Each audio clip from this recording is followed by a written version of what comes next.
song, I feel like I did a little chair dancing. Do you need a little chair dancing for just get you into the mood of a different talk right now, right? So, I want to ask a question. Have you ever sort of felt like super on track, like gung-ho, doing well, like top of the world, kale, I need more kale, feeling great, right? And then having periods of self-sabotage, feeling off track, feeling like, I remember such a good time over there, what's happening now? Have you ever been there? Feeling this up and this down, this up and this down. Well, it's good if you feel that way because that's what we're talking about, okay? That's my whole talk today is not actually about the yo-yo on the scale. So it's not about getting on and my weight is up and down. That's not what I'm talking about. I'm also not talking about at all talking you out of getting certain diet books or anything. Not doing that at all.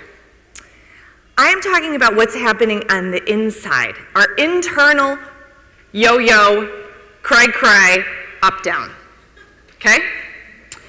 So I'll tell you, I could any topic that I wanted. They said, you could talk about what you want. And I was like, oh my gosh, I should pick something that I'm passionate about.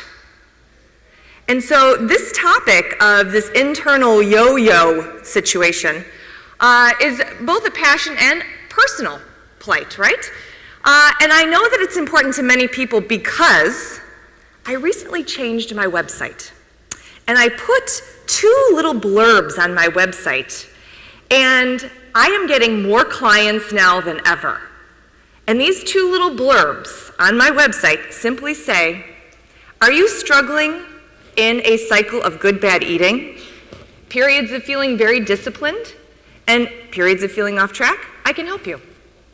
Do you know what to do? That broccoli is healthier than a brownie, but can't quite seem to stick to it? So that's all I did, is I redid my website. I put these 2 little blurbs up there, and people are emailing me, yes, I'm in this good, bad eating cycle. Yes, I know what to do. I know that going for a jog is healthier than lounging on the couch watching TV. I know these things, but I can't seem to stick to it. And so this is a topic that I feel must resonate with all of us, right? Thank you for a head shake. I appreciate that. Thank you for that. Yeah, and a clap over there too.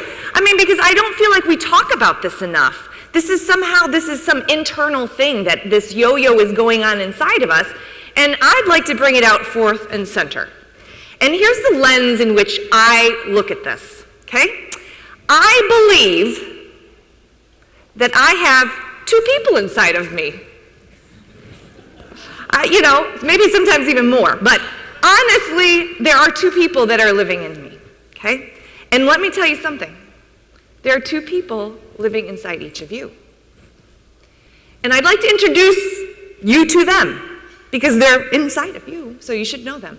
The first one is your health nut. Do you know the health nut inside of you?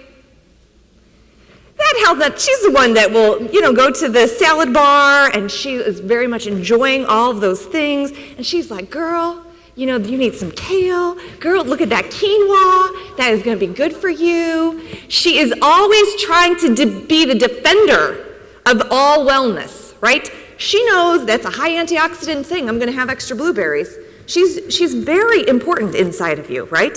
She's the defender of wellness. And I appreciate her, man. She is the one who's telling me, hey girl, you should get up, you should go for a jog, you should go and get yourself, instead of takeout, make something quick at home. She really helps me out, that health nut. She does. I like her very much. On the other side, I have a wild child. So do you.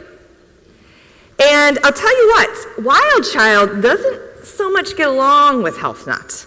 Wild child inside of you is saying, yeah, that kale looks good, but you know what I really want? I'd like pizza for breakfast. You know what I really want? A very good cheesy mac and cheese. You know what I want? Cornbread. So the idea of these 2 people living inside of you, it's the yo-yo. It's their voices inside that are doing this to me, right? To you. This idea of, they're at a constant fight. How many times a day? Pretty much all day. You got this idea of how many food decisions? Over 200 a day. That these two are arguing back and forth. You know what you should do? This is what you should do. You know what you really want to do? This is what you really want to do. And this idea of this fight is where that sort of taxing energy goes about making decisions. Do you understand what I'm saying? Okay, so what I'd like very much is without too much thinking, you don't have to think this out. This should be like they're in you, Health Nut Wild Child. I'd like you to share with your neighbor, just a real quick thing, just blurt it out, don't think about it. What does your health nut love? Like, is there something like a recipe to share real quick, or some kind of quick thing that you like to get at the buffet for breakfast, whatever? And then what is your wild child wanting? Is it a roast beef sandwich? What is it? So share with your neighbor. Let me give you a couple of minutes. Just connect with the wild child. Connect with your health nut. Share.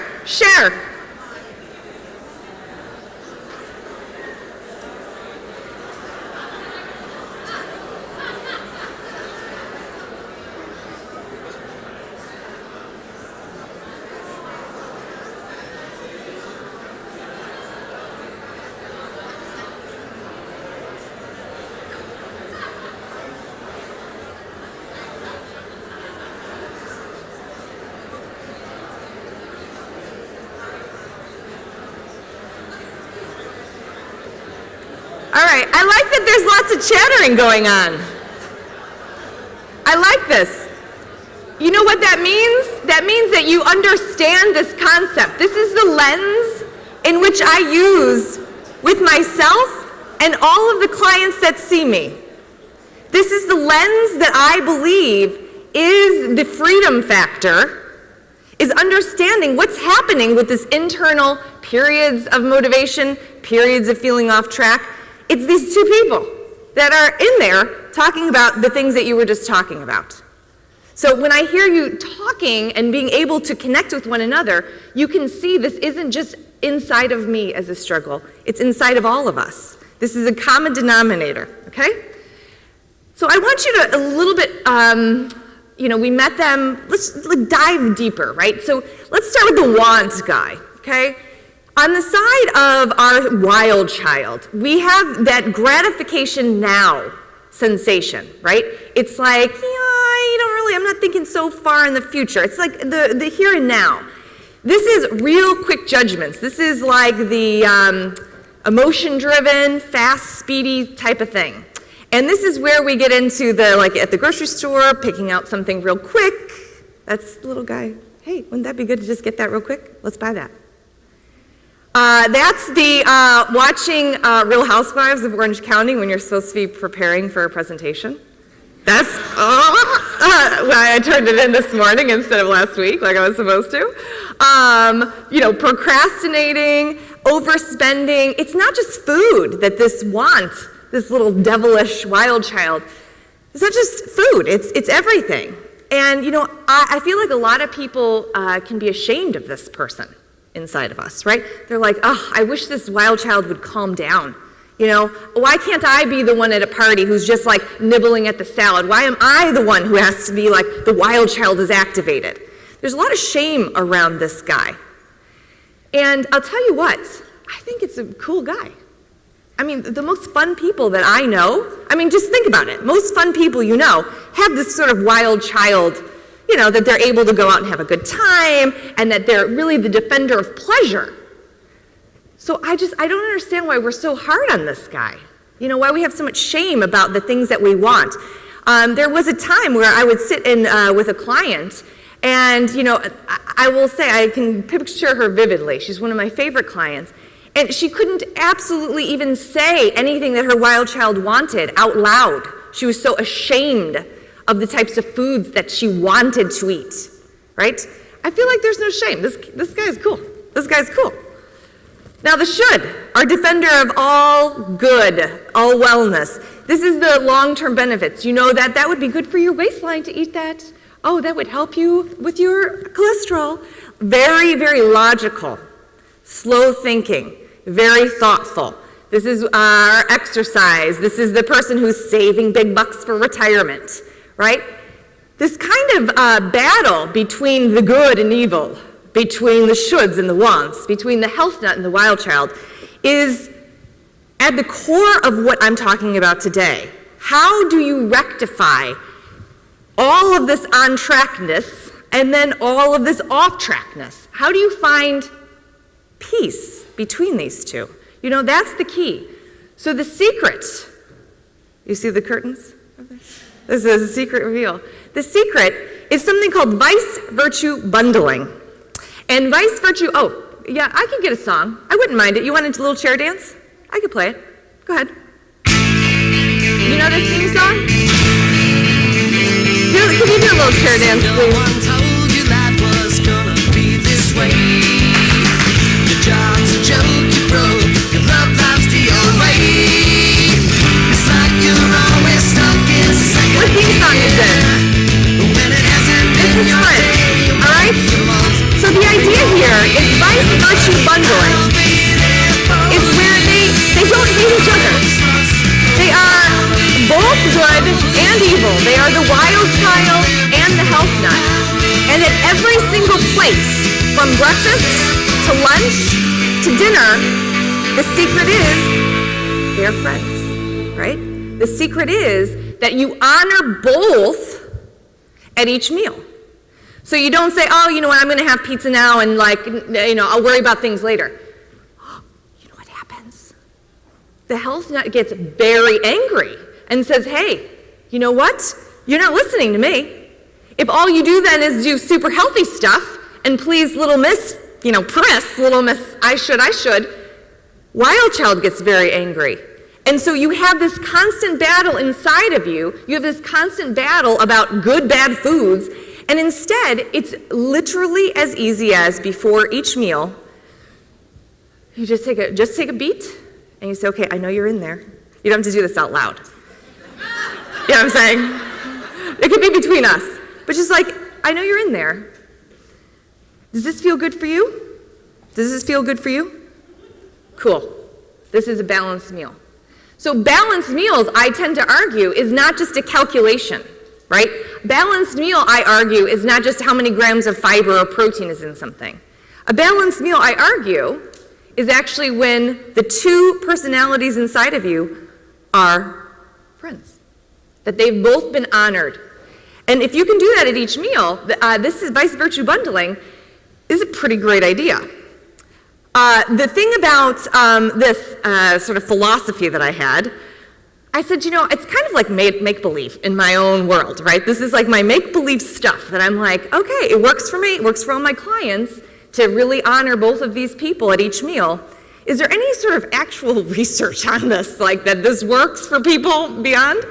And I got familiar with some interesting marketing folks who are in business to try and help sell more foods and try and connect with how do people really think about eating, think about food. So the University of Pittsburgh, Duke, and Vanderbilt started actually studying vice-virtue bundles.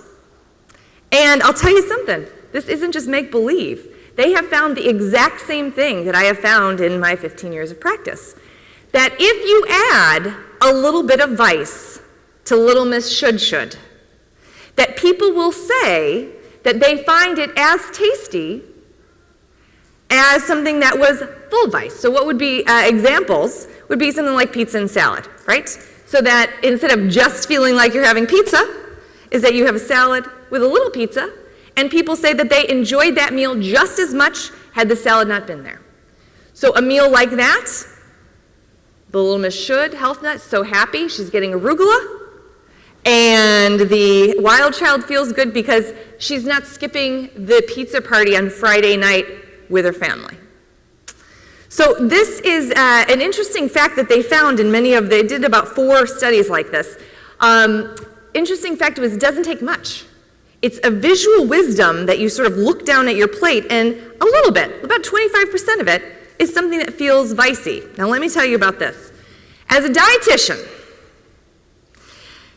you have to be very careful about talking about good and bad foods. Like, there's no such thing as good and bad foods. This is a horrible way to frame it, Dawn. You don't talk about vice virtue foods, like what are you doing? But I'm not talking about good and bad foods. I'm not talking about looking at your plate and saying, well, that's a bad food, and that's about 25%, and this is exactly what that girl was talking about. No.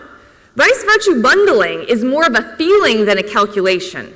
It's not really about saying good, bad foods. It's about saying, hey, putting guacamole on my tortilla soup, I'm not judging the food as good or bad. I just feel like that feels vicey, which means it has a good flavor and taste. And then my virtue is that big bowl of broth-based soup, which we all know broth-based soup is better than cream soup, is my high physical wellness. And so, I ask you, when you think about this thing of vice-virtue bundling as our real topic today, is that you don't really categorize foods as good and bad to do this, but that you use more of your, I call it intuition, or more of your wisdom about just looking at a food and how satisfying that it would be. I gave you some examples. I was sitting in my hotel room, looking over this presentation, and I was looking at the menu, the hotel menu, in-house dining, and they had a tortilla soup. And so tortilla soup, as we talked about, it's the perfect balance of this idea, this concept, to get off of this roller coaster of good, bad, on track, off track, the idea of having a little bit of vice on virtue. And you see my little guys at the bottom corner. They're like happy and in love. They both feel satisfied. This would be a salad with cornbread croutons, right? I mean, that would be mine. When I shared my, vice virtue, I think cornbread is so delicious. So making sure that I don't think that this is a food that I can eat or not eat, that this is a food that's good or bad, that puts me in this mental sort of roller coaster, right? That it's like, okay, cool, I feel like cornbread, that's great. That's for my wild child. Hey, health nut, what do you need? A big bowl of lettuce. Okay, cool. So the idea of balance, very different. It's a very different concept than the idea of balance with calories and grams, okay? Any idea what this is? This is a burger with green bean fries. How about that? So the idea, again, of vice virtue bundling as the main sort of take-home of how do I get out of this judgmental place with food is that there is always a place at every meal for both. This would be how I alluded to pizza and salad before, the perfect vice virtue bundle. And this, I love peanut butter. Anybody with me? Yeah, peanut butter. So the idea of having a big bowl of stir-fried vegetables is great for my health nut. She understands how many antioxidants and vitamin C is in that bowl of veggies.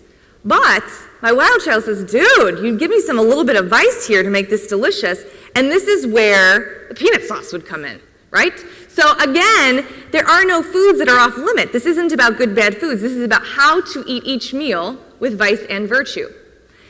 And then I did some investigating, some very detailed Google searching, and found that there's another group in Pennsylvania and at Harvard that are doing similar sort of vice virtue bundling with exercise. They're calling it temptation bundling.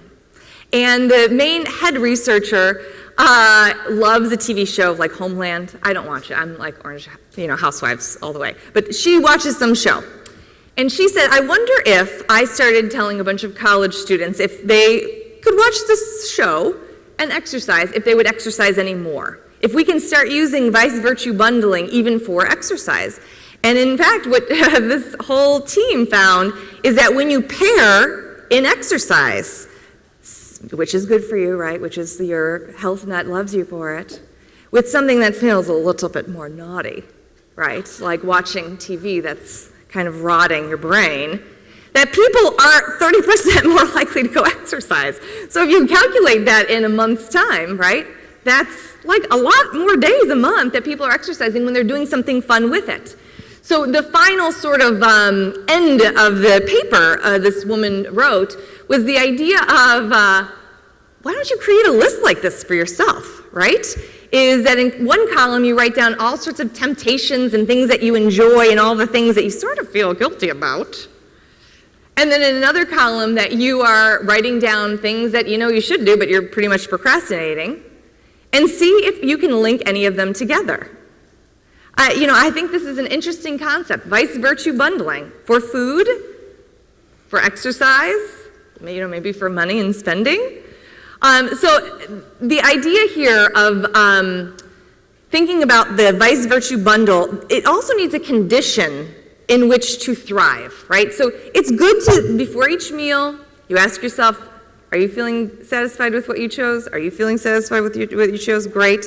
But there are 3 other things that I'd like to propose are important when it comes to setting a stage for the wild child and the health nut inside of you to be happy. It is delicious monotony. I'm going to talk to you about that. It is body love. And then it is the ever so professional half-ass. There are other more professional ways to say it, which I will share with you later. Delicious monotony, let's take this one first. So at the core of how I teach all of my clients to get off of this roller coaster inside of their head about judging food and feeling shameful about things that they like is vice virtue. Okay, fine. Bundle that up. But then they'll say to me, Dawn, but there's so many choices, in this world. And I feel like if I am constantly asking, do you like this? Do you like this? Do you like this? Do you like this? That it takes too long, that I cannot actually implement this in my everyday life. Is there any technique that you know of that can actually help me do this a little bit quicker? And delicious monotony is based on the idea that people who do the best with weight and health tend to use a lot of repetition in meals, right? They tend not to have so much choice. And so I think about this when I'm going down like the cereal aisle in the grocery store, that when I say choice can keep you stuck. Okay, so I go down the cereal aisle and it's like 2 rows right now, right? So it's like over here and over here. So you're going down, you're looking, and all of a sudden you're like, I'm just looking for a new type of cereal. And it's like, oh my God, I don't even know where to begin. I'll pick up a couple of boxes, I'll look at them, I'm like comparing fibergrams, I don't even know, and pretty soon I say, forget it. I just go to the box that I know, and I leave. That is what happens with choice, right? Is this concept of feeling so overwhelmed with choice that you just keep going back to your usual, back to your default. So it's really this idea of decision fatigue, that having too many decisions just really makes you go back to status quo. So one of the things that I'll do with all of my clients, and I like even for myself, is this idea of ask yourself when you're practicing vice virtue bundling. Is this good for you? Is this good for you? When you find meals that are great, that you are like, oh my gosh, I think green bean fries with a burger is one of the best combinations ever, this is a meal that works for me. It satisfies both my nice, naughty, wild child health nut. Repeat it. Put it in the rotation, so that it isn't always a choice that you have to make, but rather it's something that is on more autopilot. When I first read studies about monotony, that keeping your diet monotonous is very helpful for health and weight loss, I thought, that sounds horrible, man. That sounds monotony? Like, that's how I'm going to preach to people? And I said, well, you know what? It makes a lot of sense, It makes a lot of sense to repeat things. So what I did is I just threw on the word delicious ahead of it, because I was like, well, thanks for the clap on that, yeah. Because the idea here of thinking about repeating something, but it's okay if you're repeating it because you actually like it. It's delicious monotony, makes me feel much more comfortable with this concept. You know what I'm saying? All right, so then I have another thing that I do feel like I teach all of my clients to set the stage for making friends with both your wild child and your health nut. And this is body love. There is basically the concept of not weight. It has nothing to do with weight. That there are several studies that will allude to, right, that regardless of weight, just how satisfied you are with your body, how much you love your body, can actually influence diet quality. So if you're feeling really down about your body, chances are that the diet quality that you have will also be down. And so one of the things that I think is a challenge when working with myself and with clients is, well, how do you teach body love, right? How do you teach body satisfaction? And there are a lot of points, and there are a lot of things that you can do, but one of the core things that I'll do all the time is this saying. Have you ever heard this? Comparison is the thief of joy. When I heard that for the first time, and actually just looking through body image workbooks and things, I thought, man, this is a very interesting thing to teach people. If they want to eat well, right, it's feeling good about yourself. And how do you feel good about yourself is staying in your own lane, minding your own business, not comparing about how fast somebody is doing something, what they're eating, oh, look at their vice is smaller than my vice, or whatever. The idea here of just staying in your own lane and minding your own business is such a powerful tool. And I use this even for presentations when you follow a physician of like, oh my gosh, do I have as many slides with research on them? Oh my gosh. I started feeling miserable, right? Comparison is a thief of joy, right?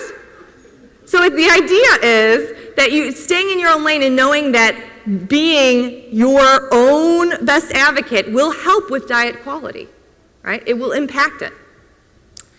This is something, I mean, if you have a camera, maybe even to take a picture of this, I love this saying. This again comes from the fact of why are we motivated, to sort of have peace with that roller coaster so that we aren't feeling like I'm on track, off track, but that the peace comes from vice virtue bundling and knowing that your intention is not because you wish your body was different. It's not because you don't like what you see in the mirror and you want it to change. It is coming from a place of eating well and exercising because you want to take care of your body, right? Does that make sense? Yeah.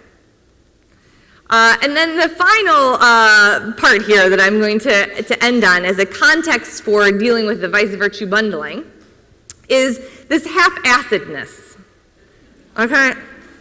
Half-acidness is also known as microactions. Okay, that would be the appropriate thing to say in a presentation. Microactions are what I do a lot with clients when they come in to see me, that they say, I'm in this good, bad eating cycle. What should I do?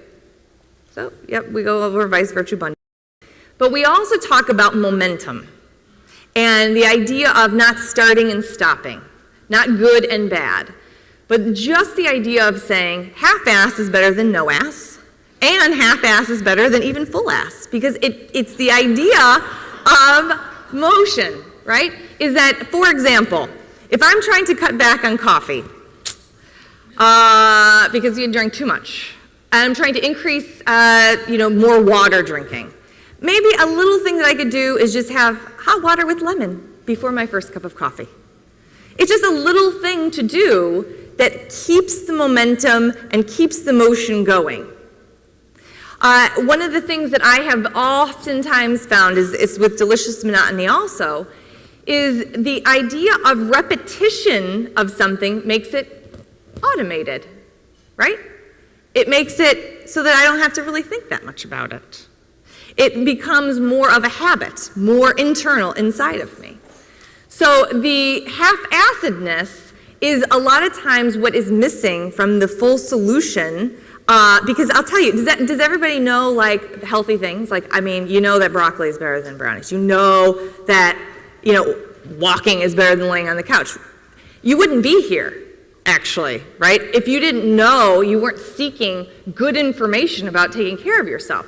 You already have self-selected into a higher echelon of people seeking good information. So you have the information. It's the doing that's the trouble, right? It's the doing and activating on that information. And a lot of times the information we have about being healthy is just overkill, right? It's just like too much. It's just too much about the health nut and not enough about acknowledging that we have a wild child. So what half-acidness does is it says, hey, it would be great to go run for a half an hour. However, you have 10 minutes. Do some lunging in your hotel room, right? That is better than nothing. And that is a core concept of what I do a lot of with clients. The concept of do not make it such a big deal.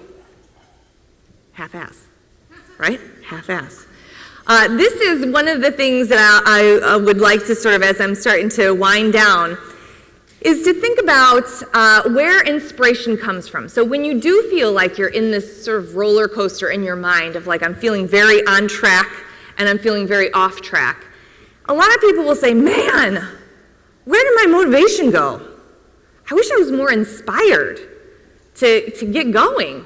And so I say, do the vice virtue, do the little actions, do all this stuff. But at the core of it, that inspiration usually comes when you're doing the work, right? So it's like you get a little taste of like success, and all of a sudden that fuels more. So procrastinating on doing a presentation, just putting on one slide can start the momentum to finish it, right?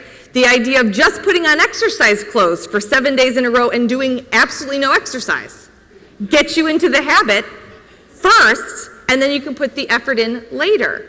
That inspiration, it doesn't come from you just thinking about, it would be nice if I did this. It actually comes from doing little bits of work. And I think that this is such a powerful saying, is that using it, whether it's exercise or whether it's eating or whether it's work related and career focused, this is important, is just start.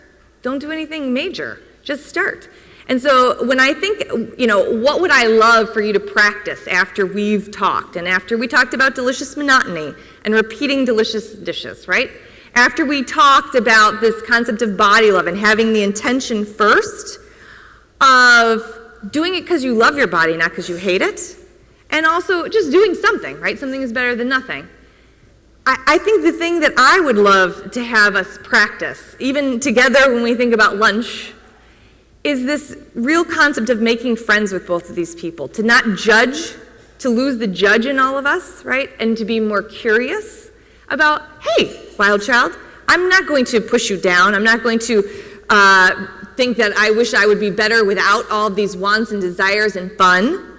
I'm going to acknowledge you, and I'm going to bring you into the party, right? And that is what keeps consistency going.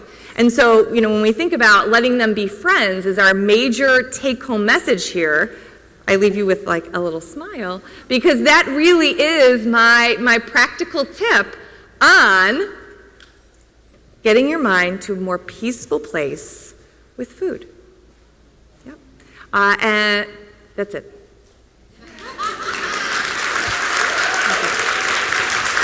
That's it.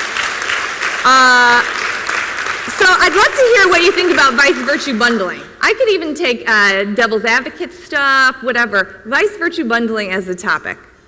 Getting off the roller coaster. Give it to me. You got any questions? Yeah. Hi. Hey, this was great. Thanks. I'd never even considered this. It was really cool. I think my wild child sleeps in and kind of parties all night. Yes. So like when I wake up, I'm perfectly good, but I notice that like as the day goes on, just like the wild child comes out. Can you make a couple suggestions? I get the meals, but like with snacks, I find that you can grab things out of the machine. It seems like with snacks, I can get into a lot of trouble. Yeah. So what would that look like in a All snack? right, so let me explain to you a little bit about this wild child health nut thing. They have to be acknowledged all day, breakfast, lunch, and dinner. Right? So you can't save up. You can't be like, oh, hey, health nut, we're totally on board for breakfast.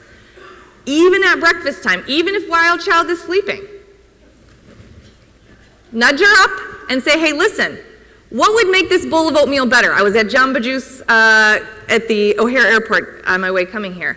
And I was like, okay, wild child, I know you're in there. Wild child, I know you're in there, health nuts. What's for breakfast in the airport? Okay, I was like, all right. Well, there is this Mexican place that has really like good pizza type, or like tortilla type of pizza, okay? And I was like, oh, okay, wild child sort of likes that whole shenanigans. That could be interesting. What would you think about that, health nut? It doesn't seem that healthy. Okay, let's keep roaming around O'Hare. Let's keep roaming around O'Hare. Oh, there's oatmeal. Well, like the health nut loves oatmeal. That's great. How about that? Wild Child says, no. I think that would not be a good idea. So now I'm in this is what I'm talking about. Like, this is a real life scenario, right? Of like this pull back and forth. And so it's like, all right, hang on. If I add 25% vice based on these, marketing researchers, what would this look like? I love peanut butter, as we all know. So I was like, what if I asked Jamba Juice to put a spoon of peanut butter in that oatmeal and stir it up? Would I love that way more? Yes. Fresh banana on there? Yes. So the idea of even if Wild Child is sleeping, wake her up, and at each meal, acknowledging both people. I have a different philosophy on snacking. I love my clients, I love myself to have perfect balance at breakfast, lunch, and dinner in terms of mental Wild Child health nut. Snacks, I say, function, not fun. I learned this in my travels abroad, that it seemed like every single time that I would look at how we eat as a country, it was like we were eating like perfect meals, like health nut perfect, and that our Wild Child would only come out at snack time. It was like, give me Smart Pop, give me Lara bars, give me chocolate chip cookies, give me the vending machine. And so I have started practicing with clients more of a European flair of enjoying meals, legit both sides, vice, virtue, health nut, Wild Child. And snacks are just a bridge between one delicious meal to the next. And so the bridge that I use for snacking could be as simple as almonds and an apple.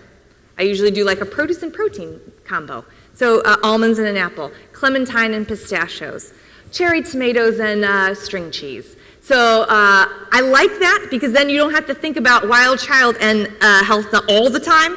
It's really just at mealtime with snacks bridging. What else? Do I alter? Is this like the fair? Okay, go ahead. Do you ever find that there are some clients that when they do add the small amount of vice that it can sometimes be like a trigger to where they want to make more vice than virtue? Yeah, so the concept of adding a little bit of something flavorful is, I believe, the actual cure to that, right? So the idea of these marketing folks that did the research, they found in subsequent meals that people started to eat less at subsequent meals by having satisfaction at one meal. So I actually very much like people to know themselves, right? So if they say, I do not want to have bags of chips in my house, good, because you know yourself to know I need to keep my environment one that I will succeed. But when I'm at a restaurant and I'm ordering tortilla soup, that's where I'm going to make sure that I put on chips. So, I think that there is this wiggle room of knowing also that your environment needs to be one that makes you succeed and feel good and feel safe, but that you also have enough playtime to vary your diet, right? I'll go here now. The break room. At work, the break room always has lots of fabulous things for Wild Child. And I do great at not having those things in my house. I don't buy them at the store, but wow, it's really hard. And I try, the best thing I've come up with is if we really still want some when we go to leave work for the day, we can have one. And then I'm out of the building, so I have to stop at 1. But if I have one in the morning, forget it. All right, eating how it all about day this? Thank you for that question. Okay, so we know that health and Wild Child are our mealtime friends. So what do you do with sweets, treats, and alcohol? Right, because those aren't real meal foods, right? Those are other things, sweets, treats, and alcohol. I practice a lot of no free food. So if it is free, like sweets, treats, and alcohol in the office, I say, if I really want it, I'm going to go march myself to Starbucks and go buy myself a cookie. Putting in effort makes it feel more balanced, less of that, remember that brain one of fast thinking? Having to walk and buy it myself starts activating that little bit slower thinker in me that may start having different decision making. So I love the idea of buying your own sweets. I say social sweets, treats, and alcohol only when it's fun, not alone, and sneaky. Right? Just fun. What do you think about that? Interesting? Yeah. Hi. Yeah, I'm Liz Bull. I'm a medical intuitive and virtual gastric band practitioner. And I just love a lot of the things that you've said, and particularly I loved what you had to say about exercise and doing it because you actually love your body. Because I think what's really common is that people exercise as punishment for having eaten in the first place.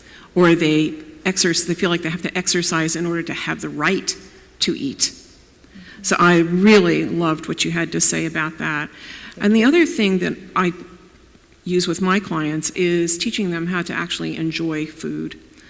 Because I think when you're in that restrictive mode, there is a whole mindset that says food is something that's bad, evil, and not to be enjoyed at all. And statistically, it's really the first 3 bites of anything that we actually taste, and after that our taste buds kind of go to sleep.